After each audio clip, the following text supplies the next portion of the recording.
¿Qué tal, chicos? ¿Cómo estamos? Bueno, en primer lugar, bienvenidos. Es el primer vídeo que subo en este canal, un poquito dejando de lado quizás toda esa espectacularidad de los cortometrajes, de las piezas audiovisuales que estoy haciendo en mi carrera en SCAC, que solo tenéis en, en este otro canal que tengo, que es muy daniático. Aquí vamos a hablar de otras cosas, o sea, de golpe he creado un espacio como más distendido, como más chill, en el que, bueno, voy a subir vídeos de mí hablando, ¿vale? De hecho, no creo ni que los edite prácticamente, a no ser que decida añadir algún corte. Me está pasando que me miro a mí, porque estoy grabando, como podéis observar, con la maravillosa cámara de mi iMac, y tengo la pantalla aquí, entonces me veo a mí, pero claro, no os estoy mirando a vosotros, ahora sí. Esto le pasaba a Vegeta, en fin, es un honor que me pase a mí también.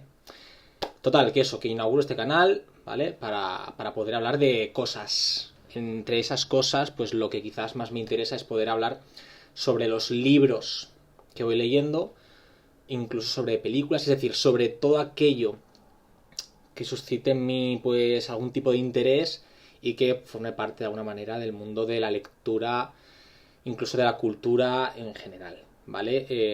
Es algo que lo hago en parte por mí, porque creo que incentivo de alguna manera ese hábito de la lectura si no solamente leo y ya está, que es algo que al menos a mí me pasa muchas veces, ¿no? Que leo el libro y ya está. Luego lo puedo recordar más o menos, pero no extraigo tampoco nada de él y muchas veces olvido la mayor parte de lo que he leído. Entonces creo que una buena manera de dejar constancia de todo eso y además transformarlo en un incentivo para que yo siga teniendo esas ganas de leer, pues era esta manera, ¿vale? No es algo totalmente desconocido para mí, yo llevo grabándome a hablar mucho tiempo y también consumiendo mucho contenido de gente que se dedica a esto, entonces lo tengo un poco por mano. La cosa es que, bueno, vamos a empezar. Y voy a empezar ya porque no es cuestión tampoco de alargarme demasiado. Hoy vamos a hablar de un libro que terminé justo ayer, que es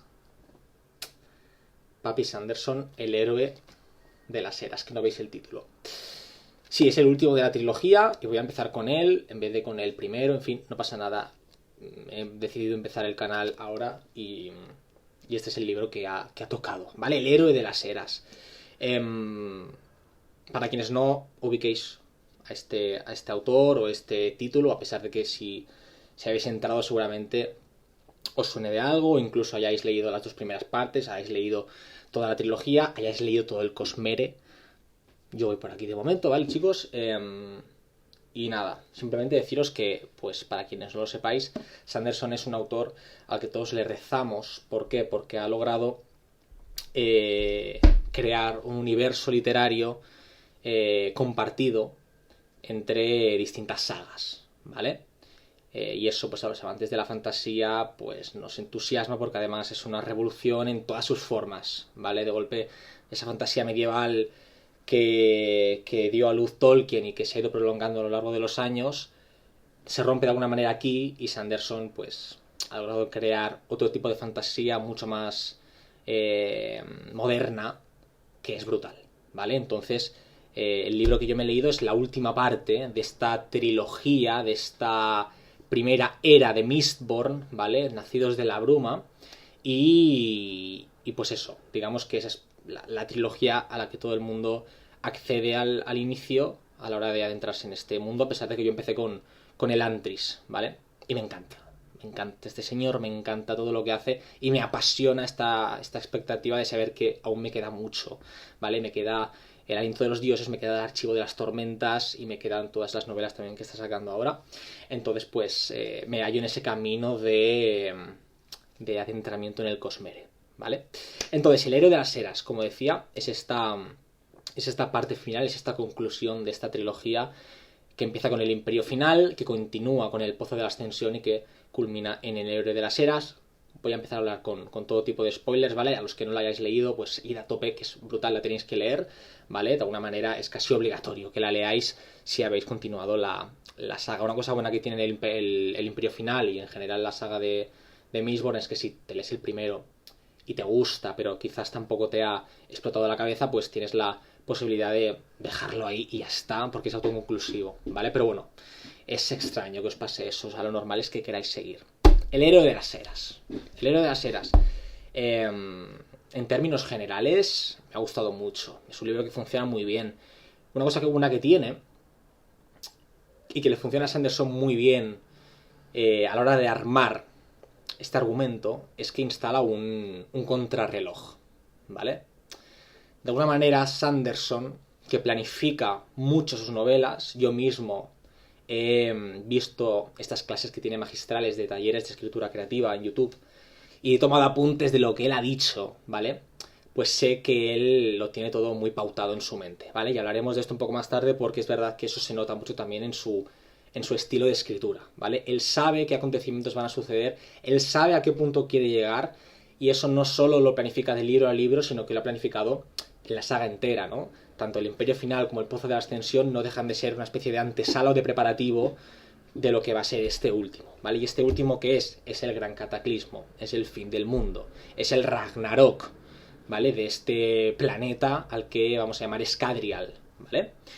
Y de alguna manera Sanderson logra mantener nuestra atención desde el principio bastante activa porque ya instala ese contrarreloj. El mundo se está acabando. Y si el mundo se está acabando, le queda un tiempo límite. Y en ese tiempo límite nuestros personajes van a tener que encontrar la manera, ¿no? Que descubrir cuál es el método de parar a esta cosa, a esta fuerza que va a acabar con todos nosotros. Esta fuerza que está haciendo entrar en erupción máxima a los montes de ceniza, que está haciendo que la tierra tiemble, que la tierra se agriete, etcétera, ¿vale? Y entonces eso ya desde el principio nosotros lo sabemos, ya viene dado desde el segundo libro, ¿no? Eso que libera Vin en el proceso de la ascensión, finalmente aquí toma protagonismo y empieza a desatar todo este caos. Y a partir de ese momento, pues Sanderson estructura distintas tramas, ¿vale? Una cosa muy interesante, aquí punto a favor para Sanderson, es el primer libro que no transcurre en su mayor parte, en su 95% en Luthadel. Luthadel es la ciudad, como ya sabéis, la capital de este imperio final, ¿vale? Y es la primera vez que nuestros personajes y que los eventos que se desarrollan ocurren de forma casi íntegra fuera de Luthadel. Hay una trama, que es la trama de Vin, nuestra protagonista, y de Ellen, que transcurre en Ciudad Fadrex. Hay otra trama, que es la trama de Fantasma, junto con Saced y con Brisa, que transcurre en Urteu, que yo creo que es un nombre así como un poco francés, Urteau, ¿vale? La antigua sede de los Venture.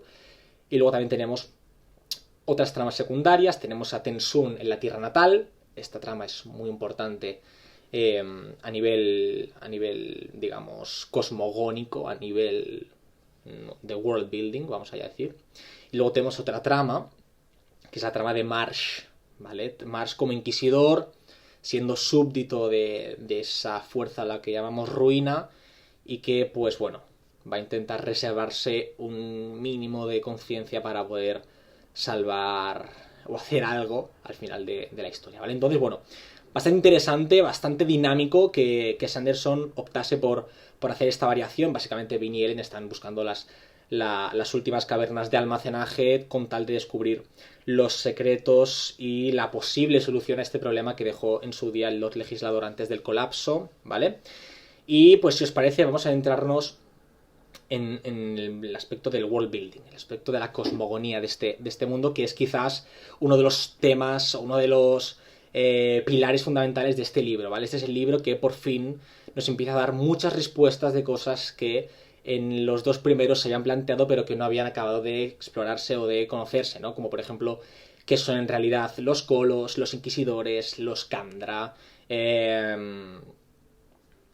y otras muchas cosas, ¿vale? Otras muchas cosas que cuando tú empiezas a leer este libro ni siquiera te planteas, pero que a medida que vas leyendo, y a medida que vas leyendo incluso los mini textitos que hay encima de cada capítulo, pues vas sospechando y te van explotando la cabeza, ¿vale? Una de las cosas, por no decir la cosa, que hace a Sanderson un autor realmente original, y yo creo, me atrevería a decir que es su llamativo más fundamental, es precisamente la construcción de esos mundos de fantasía. Lo hilo con lo que he dicho antes, son mundos de fantasía que él concibe prácticamente desde cero, con un funcionamiento totalmente propio, una fauna, una flora, un sistema de magia, ¿vale? Y lo interesante es que eso no se queda en un simple caparazón. No es un mero espacio súper original en el que pasan cosas, sino que Sanderson entiende muy bien y entiende a la perfección que si quiere que eso surja efecto y que realmente nos capte la atención, tiene que ser algo importante para la trama y para los personajes. Es por eso que Sanderson coge toda esta cosmogonía divina, todos estos dioses, estas fuerzas, este origen del mundo primigenio, todo lo que rodea tanto al mundo como al funcionamiento de su sistema de magia, a sus profecías, etcétera, y hacen que entren, digamos, de forma totalmente directa en contacto con la trama y a la vez con sus personajes. Es algo muy llamativo porque no solo en Mistborn, sino también en el Antris lo hace, ¿no? La magia es algo incompleto, es algo que aún desconocemos, es algo que nos falta acabar de descubrir para poder completar algo, ¿no?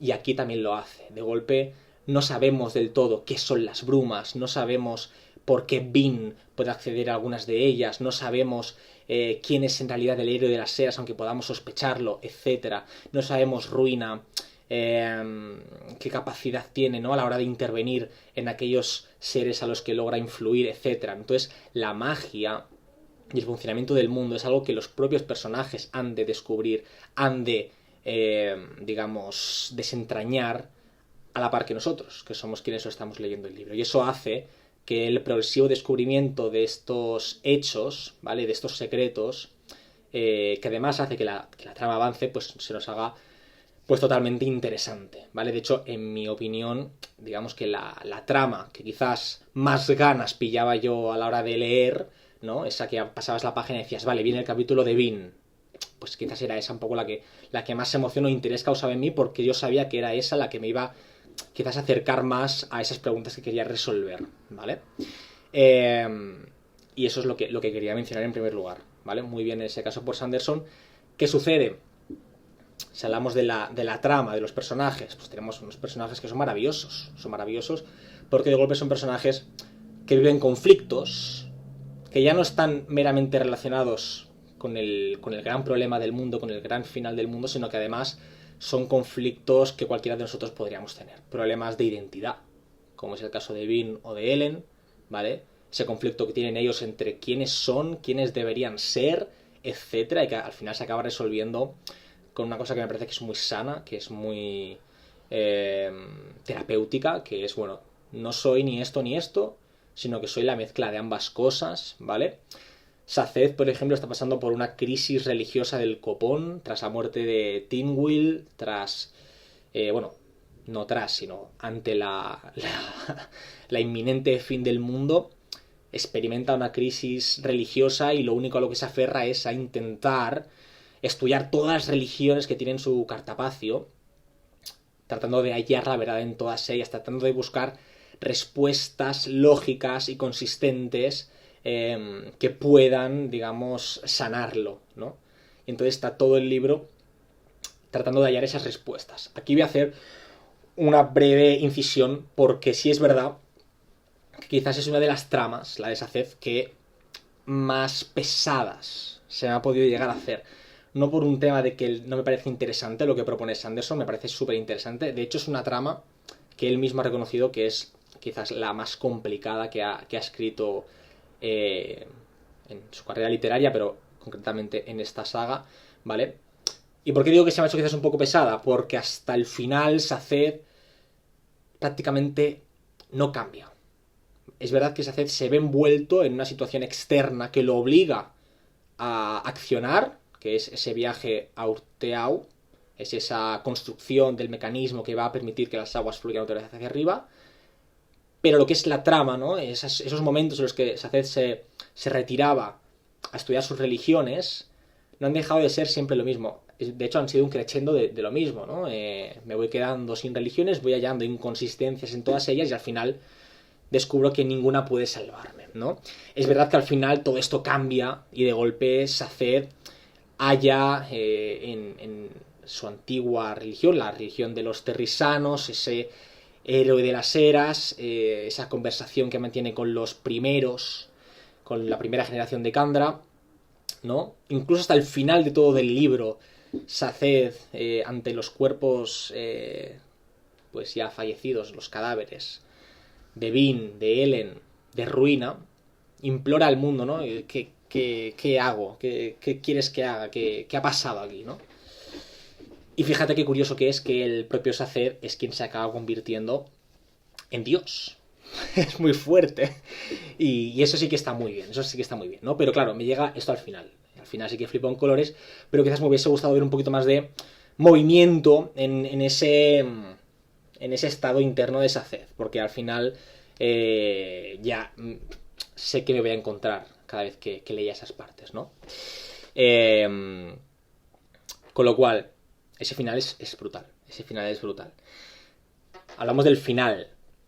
El final, como digo, está planteado desde el inicio. Esto Sanderson lo tenía planteado segurísimo desde el inicio.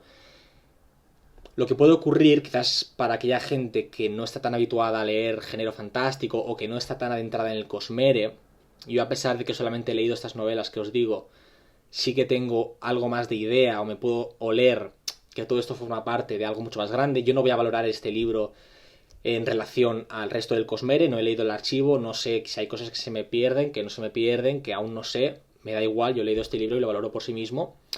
Quizás para alguna gente ese final es demasiado apoteósico, ¿vale? Que Vin ingiera las brumas totalmente, que pase a ocupar un plano de la deidad, ¿no? Que ascienda a ese nivel en el que ya no es Vin, sino que es su conciencia expandida de conservación, capaz de moldear el mundo, ¿no? Esa lucha de oposición constante con Ruina es algo que quizás, junto a su intervención final, salvando ¿no? a Ellen, le da como un estallido de alomancia. Es verdad que, por un lado, puede hacerse algo demasiado apoteósico e incluso puede hacer que alguien piense que es un Deus Ex Machina, que es una salida un poco loca, ¿no? A este problema tan gordo, pues Sanderson ha tenido que darle una salida quizás demasiado grande. A mí no me ha suscitado eso, pero puedo entender que haya gente a la que sí, ¿vale? Igualmente, me parece que es súper épico. Es súper épico y mi corazón, pues la verdad es que lloró bastante, se rompió en pedazos cuando pues Ellen finalmente muere, cuando Vin se sacrifica en parte por la humanidad, y es que es muy fuerte. Es que muy fuerte. Porque Vin, en parte, lo dice y es muy, muy interesante entender y comprender que todo esto, de alguna manera, es una especie de plan que lleva urdiéndose desde tiempos inmemoriales, desde que Conservación sacrificó parte de su cuerpo para aprisionar a Ruina de su conciencia, para crear la humanidad, ¿no? Conservación y Ruina como esas fuerzas antagónicas, y voy a entrar ya directamente en el tema de la fe, que para mí es el tema de la novela, es el tema que en parte lo articula todo, el tema de la fe y de esta cosmogonía, ¿no? Sanderson plantea un mundo que ha sido creado por dos fuerzas, que son Conservación y Ruina, dos fuerzas que de forma separada no son capaces de crear nada y que por eso, pues en un inicio crearon el mundo juntas. Sin embargo, Conservación sacrificó, digamos, sacrificó parte de su poder para crear a la humanidad junto con Ruina, pero traicionó a Ruina creando una prisión, etc. Interesante porque al final se nos revela que Vin era esa elegida por Conservación para investirla, de alguna manera, ¿no? Para hacer que su conciencia se expandiese y que fuese capaz no de derrotar a Ruina en un sentido de destruirla, sino de quizás fundirse con ella, evaporarse con ella y acabar pues deteniéndola, ¿vale? ¿Por qué? Porque Conservación, como digo, no era capaz de destruir, tan solo de conservar, tan solo de proteger. Por eso creó a la humanidad, ¿no? Algo que tuviese una parte de Ruina y una parte de Conservación y que por lo tanto fuese capaz tanto de crear como de destruir. Por eso Vin al final es capaz de detener a esta fuerza, ¿vale? Y con ello, pues digamos que su cuerpo, junto con el de Ruina, pues se desvanecen y llega nuestro amigo Saced. Eso es muy fuerte porque yo, claro, al principio yo pensaba que el héroe de las eras, y ya lo hace a propósito el señor Sanderson, era Vin, ¿vale? Pero, fíjate qué curioso que resulta que no lo es. Yo ya sospechaba que podía ser Saced por esos textos del principio, que hablaban casi como si no fuese Vin, ¿no? Incluso en algún momento utilizaba, papi, tú sabes lo que estoy diciendo, utilizaba el masculino. Pero finalmente se revela que efectivamente es Saced, ¿no? Ese héroe que va a portar en sus brazos, literalmente, en esas mentecobre, ese poder para salvar el mundo. Y efectivamente, pues al final Saced es quien pues se eleva esos brazos, entra en contacto con el poder de Ruina y el de conservación, y digamos que se transforma en una deidad capaz de aglutinar esas dos fuerzas en una sola para crear y modificar el mundo, restaurándolo finalmente a lo que es, pues, lo que podría ser la Tierra, ¿vale? De golpe reconfigura todo, devuelve los colores, devuelve las plantas, etcétera. O sea, lo transforma todo para eliminar todo eso que desde el primer libro venía acechándonos, ¿no? Las cenizas, etcétera.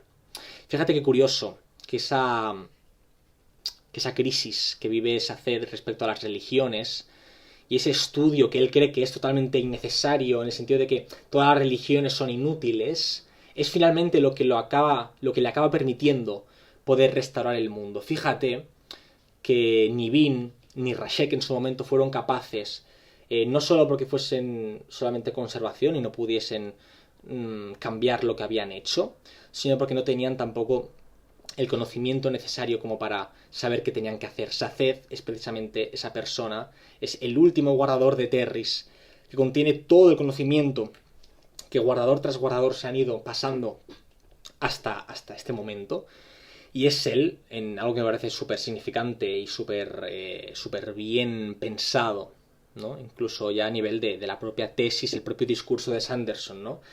Aquel que conoce todas las verdades, las múltiples verdades, ¿no? Porque una cosa que pretendía encontrar Saced y que los Kandra le dicen de forma muy acertada, creemos que estás buscando algo que no es posible, ¿vale? Estás buscando en la fe respuestas lógicas inconexas, o sea, respuestas lógicas que no sean inconexas, que te den pruebas totalmente fehacientes y comprobables de que existe un Dios.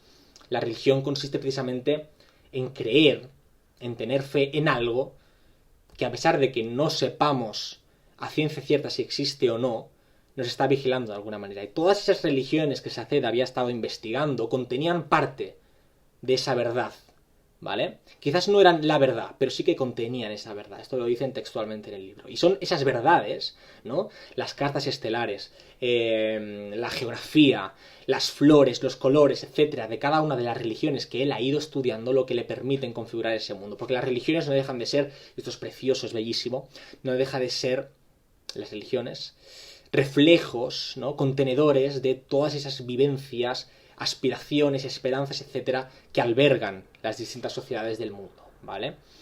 Y me parece que es un cierre que es bastante precioso y bastante bonito. Así como también me parece precioso ese final en el que los supervivientes de esta tragedia final, que se habían ocultado en las cavernas, empiezan a emerger y se encuentran en este prado. Me parece una imagen casi abstracta, ¿no? Es como un prado infinito verde en el que del que emerge la humanidad. Esas flores, ese símbolo tan potente, ¿vale? Esas flores de mare, en cuyo centro se hallan los cuerpos de Vin y de Kelsier, ¿vale? Y como a partir de este momento, pues, ¿no? Así es como acaba el libro en el epílogo, las cosas van a ir a mejor, ¿no? Entonces, pues ¿qué queréis que os diga? Pues me parece genial. Voy a mirar si hay algo que de golpe me haya dejado de comentar, ¿vale? Sobre todo, remarcar que quizás lo que más me ha gustado y lo que más me ha enganchado de este libro es precisamente ese ritmo. Tiene buen ritmo, ¿vale? Sí es verdad que aquí voy a comentar una cosa también que me pasa en general, ya no solo con este libro, sino con los libros de Sanderson. Y ojo, puede ser que de aquí a unos meses, cuando esté leyendo otros de sus libros, me cambie un poco esa percepción, pero me parece que el estilo de Sanderson no es precisamente su fuerte, ¿vale? Sanderson es un genio de la creación de mundos, es un genio de la creación incluso de estructuras argumentales, de los plantings, de los payoffs, de sorprenderte, es un crack, ¿vale? Pero sí es verdad que eso a la vez comporta que tenga un estilo que es, en mi opinión, demasiado metódico, demasiado pragmático, ¿vale? Hablábamos de esa planificación que él tiene, tan exhaustiva, a nivel casi, incluso a mí me recuerda mucho a nivel casi de videojuego, ¿no? Es como presentación de este poder, uso este poder, me surge tal, luchas contra este enemigo, ¿no? Es como algo como, casi como si fuese un programa de código, ¿vale? Y eso, a pesar de que le es muy efectivo a la hora de captar la atención del espectador, perdóname, estudio cine, del lector, comporta, en mi opinión, que quizás no tenga esa fluidez o esa belleza en el estilo, ¿vale? No digo que sea algo bueno o negativo. El caso de Rothfuss, por ejemplo, me sirve un poco como antítesis, ¿vale? No sé hasta qué punto Rothfuss planifica o no sus novelas, entiendo que él planifica a tope, pero Rothfuss sí que tiene un estilo que es mucho más poético, usa mucho más la metáfora, la comparación, etc. Sanderson se nota que intenta hacerlo, pero en la experiencia global no da esa sensación, ¿vale? Es como todo demasiado, incluso a veces explícito, ¿vale? Una de las cosas que sí que me gustaría, o que sí que, por ejemplo, me sacan un poco a la hora de leer a Sanderson, es que a veces se esfuerza mucho en que entiendas todas las cosas y que no se te escape nada en el momento, ¿vale? Es como, yo qué sé, cuando Ellen reflexiona sobre sus tribulaciones internas, cuando, pues lo mismo, Bean está en las cavernas y no sé qué. Hay cosas que es como que se esfuerza demasiado en dejar por escrito y que yo no me creo que los personajes piensen de esa manera, ¿vale? O sea, veo más a Sanderson escribiéndome ese pensamiento de Ellen que al propio Ellen pensando eso, por ejemplo, ¿vale? Entonces es verdad que quizás el estilo de Sanderson es un poco lo que menos me llama la atención. Tampoco es lo que busco en sus novelas, con lo cual no entro en demasiado conflicto. En fin, no voy a molestaros más, que llevamos aquí casi media hora hablando de El héroe de las eras. En fin, ansioso por ver cómo este mundo va a cambiar dentro de 300 años con la Era 2, ¿vale? Así que muy expectante de eso. Es una de las cosas que más me llama la atención. Y nada, concluyo esta Era 1 de Mistborn. Es una trilogía preciosa, con unos personajes maravillosos. Bean, la amo, la amo. La amo además porque creo que es un personaje que tiene muchas de las inquietudes que sobre todo a la gente de mi edad, ¿no? Esta convulsa etapa de la adolescencia, la pubertad y la entrada de la adultez tiene, como es la identidad, quiénes somos, quiénes debemos ser, etcétera, ¿no? Así que nada, ha sido un placer este primer vídeo con ustedes. Me despido de Mistborn por el momento. Estoy seguro de que volveré a leerme la saga.